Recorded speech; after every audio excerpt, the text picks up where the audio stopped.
So, last we heard, Dongzhuo proposed at a banquet to depose the young emperor and install the prince of Shenliu, with only Ding Yuan daring to stand up and object. But the story wasn't over. On this day, Dongzhuo summoned all the officials again for a conference sequel. Putting on a show of consulting the people, pretending to ask for everyone's opinion. Am I being very reasonable in doing this? The atmosphere was super awkward. Everyone stared at the floor, not daring to speak. But just then, someone stood up. It was Lu Zi, Liu Bei's former teacher, a highly respected veteran minister. He was like that old, tough as nails, but universally respected senior figure in an office today. When he opened his mouth, it was a killer move. He said, "Lord Dong, what you're doing isn't quite right. Consider this. In the past, although Emperor Taiya was muddle-headed, it was only after Yi Yin educated him that he was invited back to be emperor. And that fellow, the king of Chanji, committed over 3,000 offenses in just 27 days on the throne. Which is why Huo Guang formally requested the ancestral temple to depose him. The current emperor may be young, but he hasn't made any mistakes. You are a provincial official from outside the capital. You haven't participated in national governance, nor are you some Yi Yin or Huo Guang level figure. On what grounds do you say you want to change the emperor?" At this point, he even specifically quoted a classic line, "Having the heart of Yi Yin is called regency. Without that heart, it's simply usurpation." The entire court fell into a dead silence, and then Dongzhuo exploded with rage. He drew his sword and was about to charge forward and cut Lu Zi down. Fortunately, two ministers, Kai Yong and Peng Bo, quickly grabbed him, saying, "Minister Lu is a great figure respected by the entire nation. If you kill him now, the realm will descend into chaos." Only then did Dongzhuo restrain himself. Though his anger hadn't subsided, Wang Yun also stepped in to smooth things over.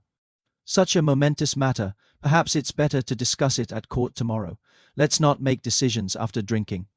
And so, everyone quickly found excuses and scurried away, but Dongzhuo didn't leave. He stood at the garden gate, hand on his sword, still fuming. Just then, he saw a man outside, looking dashing on horseback, wielding an incredibly large halberd, showing off by charging back and forth outside the garden gate. Dongzhuo asked Li Ru, "Who's that?" Li Ru replied, "That's Ding Yuan's adopted son, named Bu, courtesy name Fengxian. My lord, this man is not to be trifled with. We should probably avoid him for now." Dongzhuo immediately ducked back into the garden. The next day, Ding Yuan indeed led his troops out to challenge Dongzhuo to battle. When the two armies faced off, a single rider burst forth, his presence utterly explosive. That man wore a golden coronet, a multicolored battle robe, heavy armor, a precious belt fastened around his waist, rode a tall and powerful horse, and wielded a long halberd. His aura was overwhelmingly powerful. This was Bu's first appearance. Behind him, Ding Yuan furiously cursed, "Dongzhuo, you incompetent fool. On what grounds do you say you want to depose the emperor? You rebellious traitor, prepare to die." Before Dongzhuo could even react, Bu let out a roar, spurred his horse, and charged. He thrashed Dongzhuo's forces so badly that Dongzhuo practically wet his pants and could only retreat with his troops for more than 30 li. Losing face completely and utterly, back in his camp, Dongzhuo, still catching his breath, said, "This Bu is truly no ordinary man. If I could win him over, who in the world would dare to stand against me?" At this moment, a man stepped out from within the tent and said, "My lord, don't worry. Bu and I are from the same hometown. I know this man has courage but no strategy," and his eyes light up at the sight of money. "I'll go say a few nice words, and I guarantee he'll turn around and defect to you. How about it?" Dongzhuo was incredibly excited to hear this. Looking closely, he saw the man was Li Su, a commander of the Tiger Escorts. Dongzhuo asked him, "How do you plan to persuade Bu?" Li Su said, "I've heard my lord possesses a prized horse called Red Hare, which can travel 1,000 li in a day and traverse rivers and climb mountains as if on flat ground. If you offer this horse, along with some gold, silver, and treasures, and I sweet-talk him a bit, Bu will definitely betray his adoptive father and come over to your side."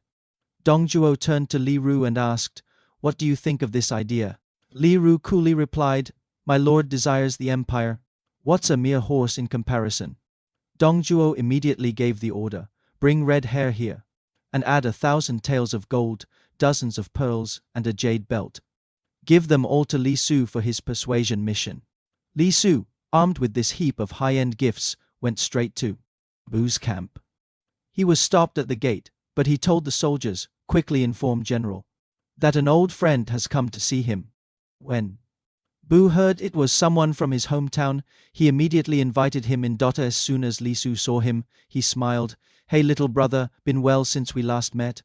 Bu said, "Ah, it's been so long. Where have you been making your way in the world?" Li Su replied, "I'm serving as an official under Lord Dongzhuo now. I heard about your recent glorious achievements in battle, and I couldn't be happier for you. Look, I've specially brought a divine horse, Red Hair, that can travel 1,000 li in a day, leap cliffs and cross waters, to give to you to boost your might." Bu was overjoyed to hear this and immediately ordered someone to bring the horse out.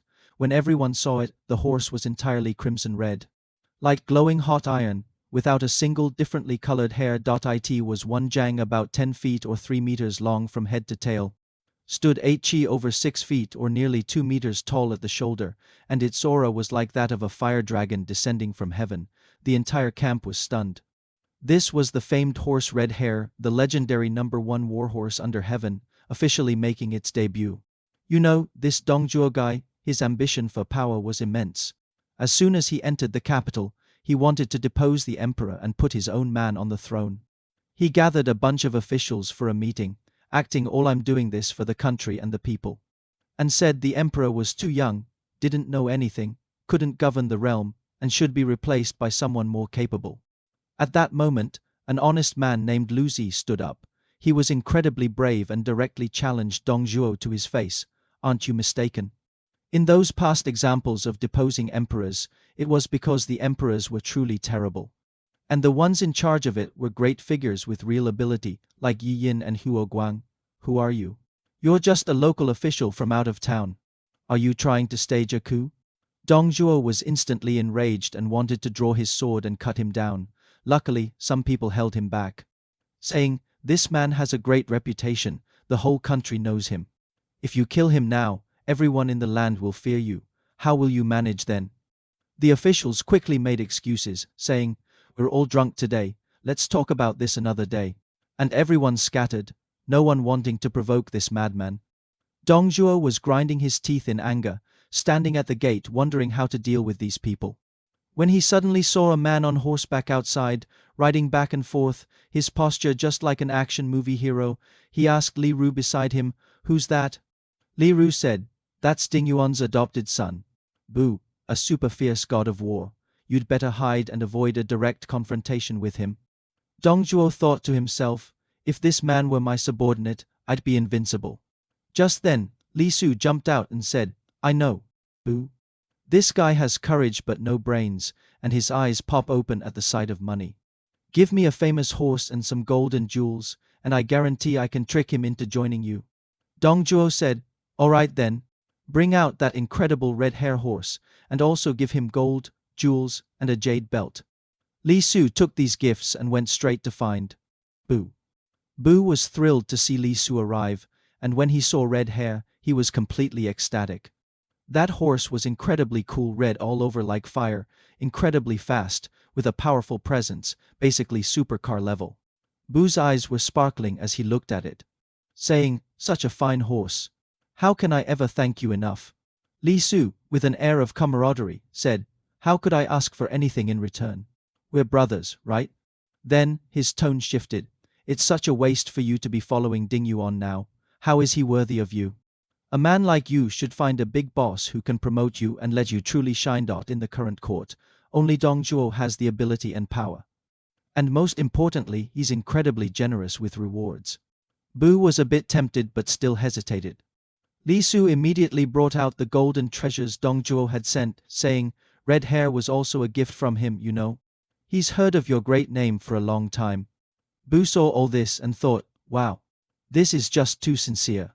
After a moment's thought, he said, "I'll finish off Ding Yuan tonight and bring my troops to pledge allegiance tomorrow." That very night, Bu, carrying his blade, walked into Ding Yuan's tent.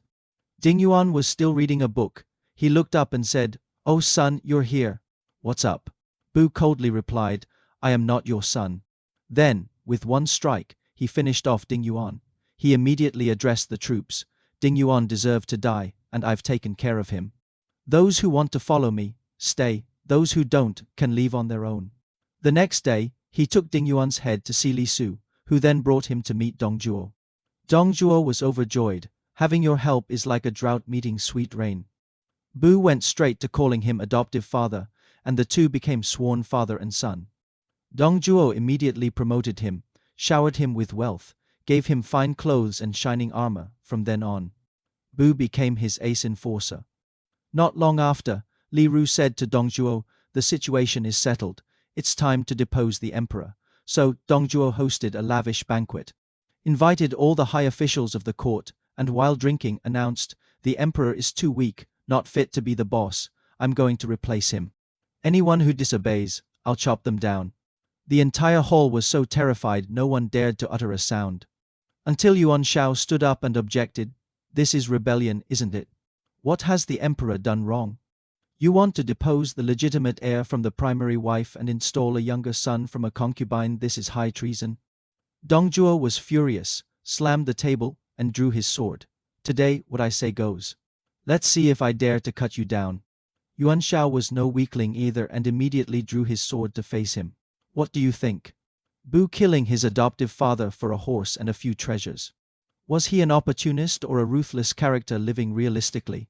This farce isn't over yet. We'll continue next time.